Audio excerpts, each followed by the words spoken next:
Moving forward, and probably the meat, the most important chapter probably, again has to do with the revolution.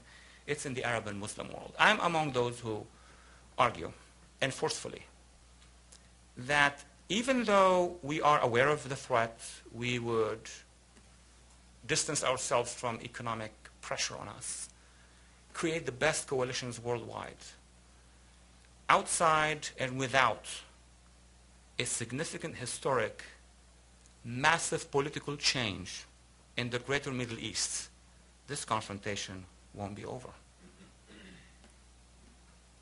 And here, I make a big difference, big distinction between what we call the spread of democracy, these prehistory steps that we spoke about, that our leaders have spoke about since 2002, and the real democratic revolution that should be native, that should be genuine, that should be coming from inside these societies, that has been coming, by the way, and it's not a result of Western efforts. The West just woke up to this issue after it was stricken on 9/11. And as this just made the case, there were revolutions in the Middle East way before 9/11. We just ignored them. Not just we ignored them. In many cases, we worked against them. Against every single democratic revolution in the region under the auspices of stability.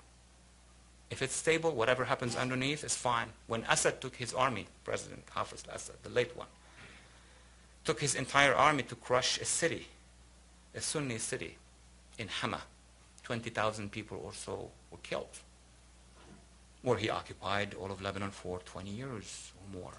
Again, the issue of Sudan. The Berbers in North Africa have been trying to acquire their cultural rights for so long.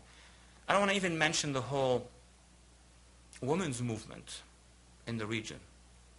But I would certainly mention the happenings in Iran and argue that in Iran, with us or without us, with our war of ideas, or so-called war of ideas, or without it, with our presence in Iraq or without it, change will happen. It will happen now or in the next generation. That's the only realm where we can be influential.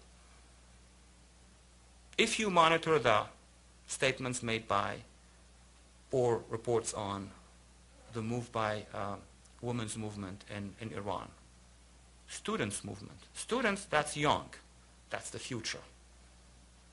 In one of the reports on internet, it was said that, well, obviously, Iranian opposition made the case, you could argue that it's biased, but that some of the sons and daughters of the members of the Pasdaran are among the students who are rising against their parents' organization and regime. In the same way, some of those who were the members of the Islamic Revolution against the Shah were sons and daughters of the police, the Sabak, that was oppressing them.